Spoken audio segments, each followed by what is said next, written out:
Hello and welcome to Rayleigh, Essex, to the Family Fun Day taking part in King George's Park. This is 27th of August 2012 and here we are at the classic car display, primarily when the flag will stop moving, from the SOUTHEND District Classic Car Club, which we're members of. So I'm just going to do a little walk around and just have a little chat about the cars really. Here we have a little group of minis brought here by the Southend Mini Action Group. Various different ages, that's quite an early one now. So just having a little pan round now. As you can see, over the many years the Mini has been going, the body shape really hasn't changed a great deal. There's quite a rare one there, obviously one's been made into a convertible, which wasn't a standard thing that the Mini was offered in. So just coming round, we've got a couple more Minis on the end now. I hope you can hear me over the music in the background. We've got a live band going. So there's a couple of late Minis there. Just moving round, we've got a 58 Corvette going by the number plate there, all the way from Nevada. These are obviously fiberglass bodies and ultra light. Moving along. Now this has got to be one of the nicest imps I've seen. It's quite a late one, a 69. But very, very nice condition. Now here's a stunning car. Series 1 4.2 E-Type, 1965. Again, very, very nice condition. A lovely, lovely car. Moving along. Here we have a Chevy pickup, 1955.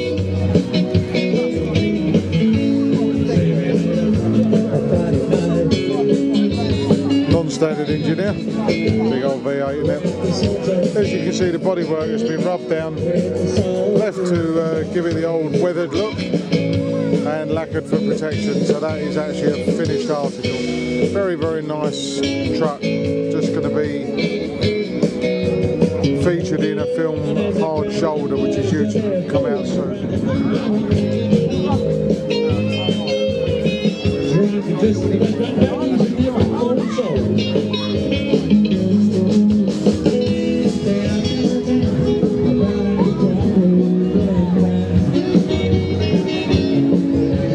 Lovely old Plymouth there, Sport Fury, two-door coupe.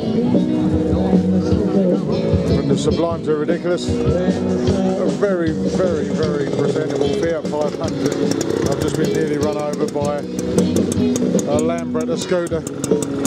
This one was actually the one that took part in the closing ceremony of the Olympics. For those of you who saw it, there was a line of scooters came on and this was one of them. So going back along to the cars, next to the Fiat 500 we have a Austin Healey 106. Very, very nice condition. As you can see, a really varied cross-section of cars here. Just panning around, Mark 1 console. And a console classic. Very well built car by Fords, but were never popular because they were really expensive in their time. They cost a lot of money to build. It was one of the cars that nearly broke the Ford Motor Company. Moving along, a Rover 3.5. One of the first, or the earlier vehicles to have the Rover V8 engine in. I think these vehicles claim to fame, a lot of politicians had them. Indeed, I think at one point Margaret Thatcher used to drive around in one. Beautiful car to drive. Lovely luxurious interior, wood dash. Very, very nice car. And here next to it is one of the variations of the Austin 1300 series that were brought out by BMCs. This is the Rayleigh version.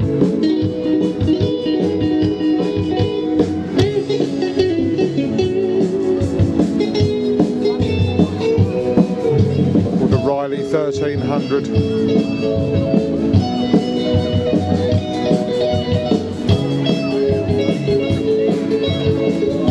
Very nice condition. These are very, very prone to rust, but as you can see, this one in a very good condition.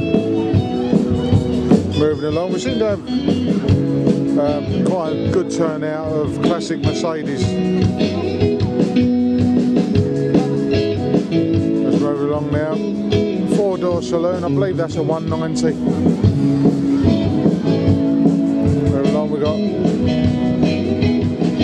lovely motorsports. Guessing around early 80s. Quite nice SL. And here we have a Morris 8. And going by the blacks on the front, this one gets around a bit, which is nice to see. The car actually being used and enjoyed, and looks like it's done a few European rallies. Very, very nice. Going along, very early Austin, Cambridge. Has had this car for quite a few years. Very nice original condition. And we have a 70 Beetle and a 72 bay window bus. So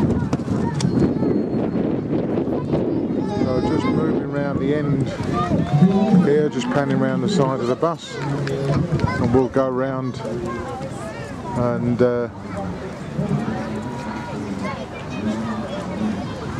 just do a quick pan up at the backs of the vehicles.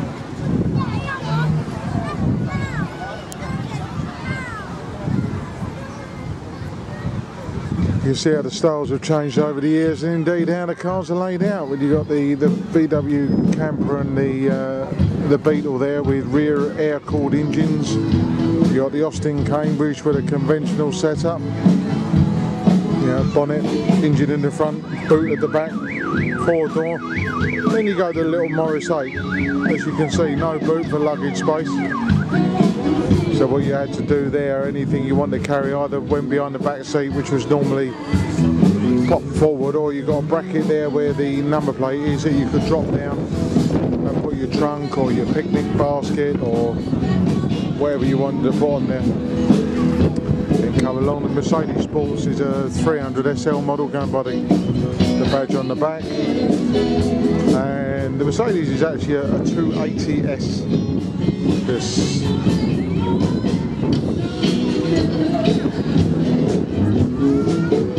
so just panning round, you can see the backs of all these very, very well turned out vehicles.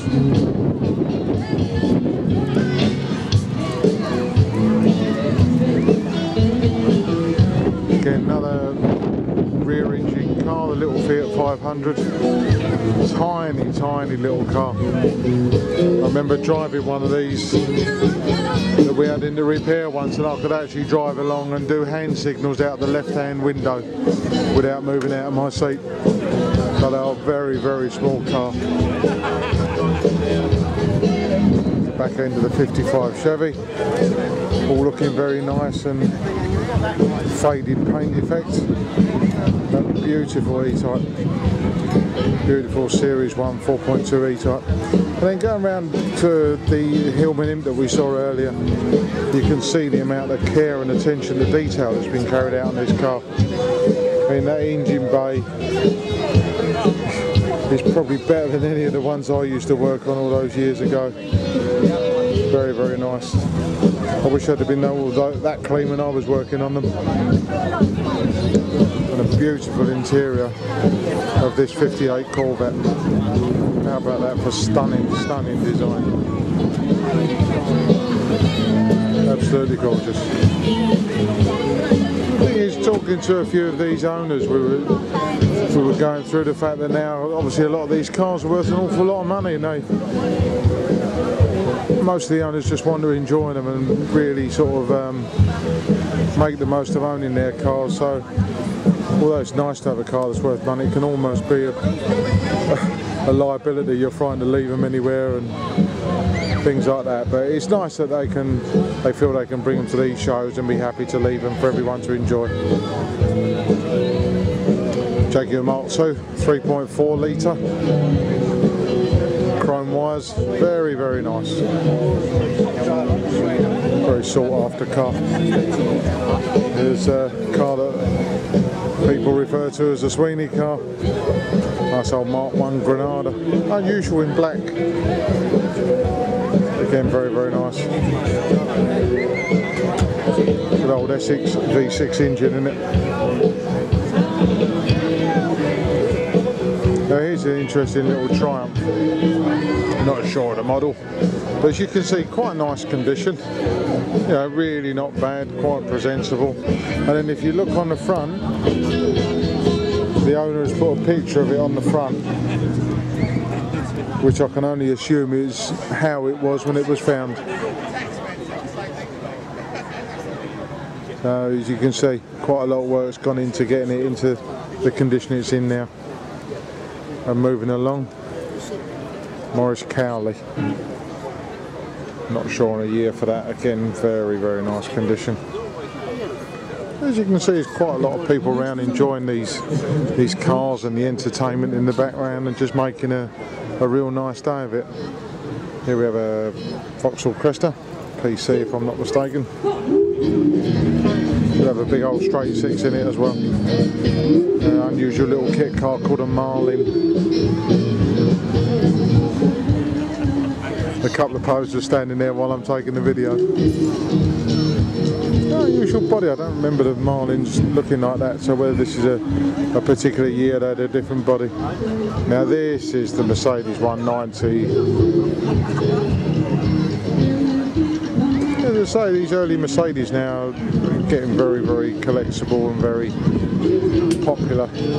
And from what I remember, I think the parts for these are still available from Mercedes if you want them. So obviously they thought they would be reliable and still make them to this day. It's also good to see what we would call a lot of everyday classics as well. Morris Minor, Traveller, in a good used condition. If you look on the spec sheet he's got on the front there, he said it never has a day off. It's covered over 250,000 miles. Testament to these cars that were so reliable and indeed really quite easy and nice to drive. One of the earlier cars with rack and pinion steering. Brakes left a little bit to be desired at times, being drums all round. But all in all, a car you could just get in and go anywhere. They were just always very, very reliable with the old A series engine. They had different sizes engines in these. 63, not sure what that would have had, probably a 1098 in that. But they did do a 903 in the early ones. Another saloon model, 1968, two-door saloon.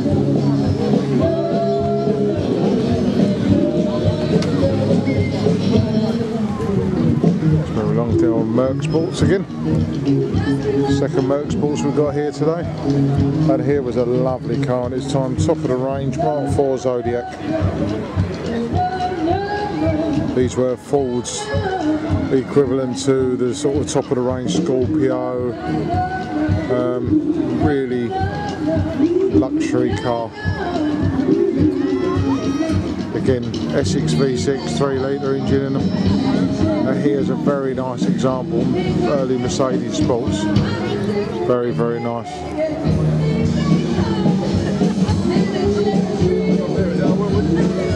Nice again, another everyday classic. Nice little Triumph Herald. It's lovely. Next to it. There's some lovely cars here. Yeah. Nice old cars, yeah. It's a good turnout though. There's a lot of people, yeah. Yeah, you round the corner. We've been out on the bike right now. Right around the Easters. Yeah. Nice little Vauxhall Viva HC. Mark I Escort. Two-door, very, very sought after these days. and a Sunbeam Vogue.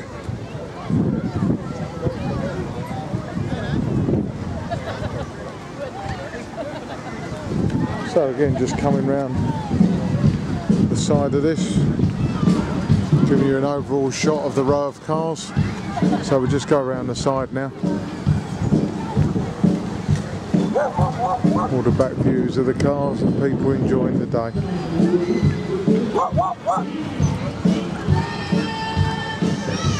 Very social event, always very friendly people from the Southend district. Classic car club.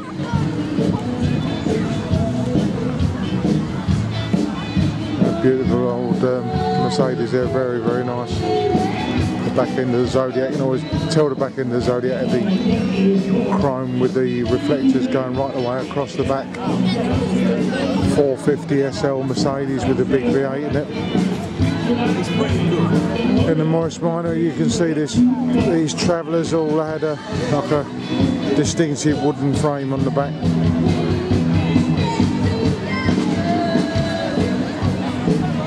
Very, very versatile car. Loads of stuff in it, 4 people, easy to drive, go anywhere sort of car. Or 190 Mercedes, there's the Marlin again. And the Cresta. Again, as I said before, looking at the cars earlier, to store anything in these, you didn't have a boot, you had your nice trunk on the back, fixed in place, or your picnic basket, as here. Again, just a look at the last few cars there, the old distinctive Mark 1 Granada.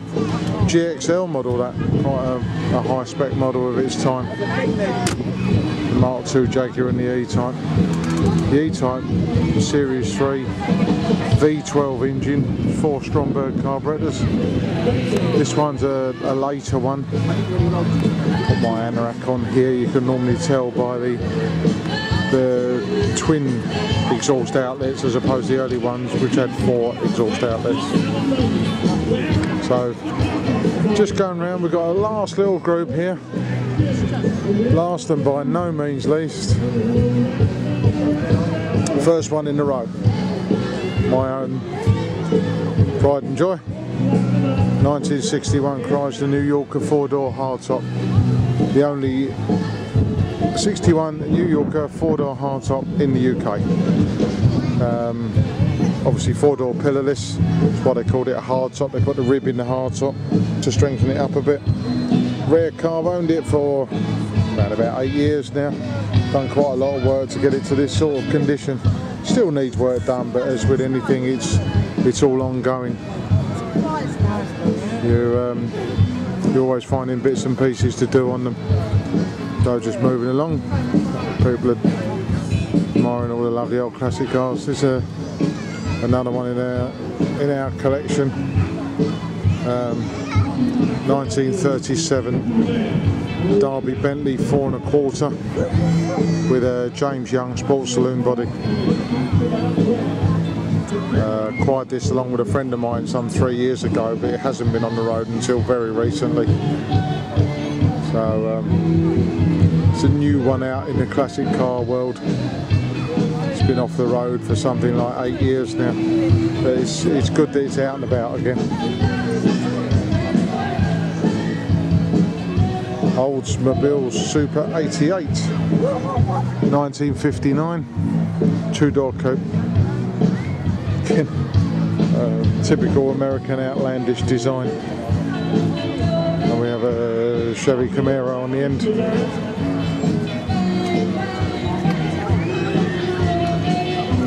Pure American muscle car, 1971.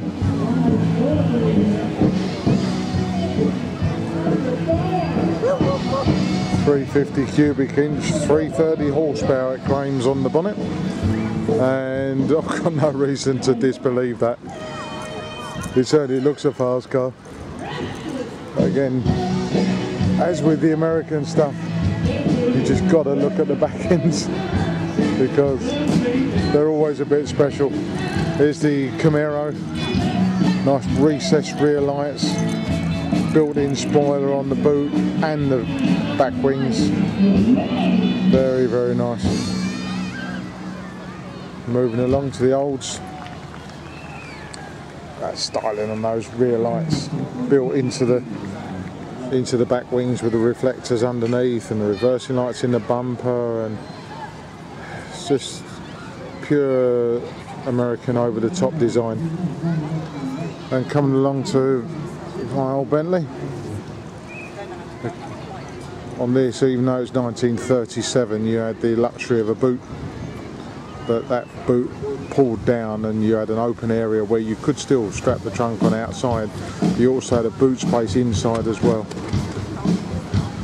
That's what you get when you used to pay a bit more for a car like this. And last but very not least, again our own Chrysler New Yorker.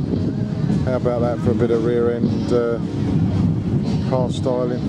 The massive great fins there. You got this is an optional boot lid or trunk lid as they called it, called a flight sweep deck lid. The owner actually, or the previous owner who bought the car, actually paid extra to have this particular boot lid. As you can see, ultimate styling. So that's about it from the classic car section of the Rayleigh Fun Day. So it's a goodbye from me and a goodbye from the Southend and District Classic Car Club. Thank you for watching and goodbye.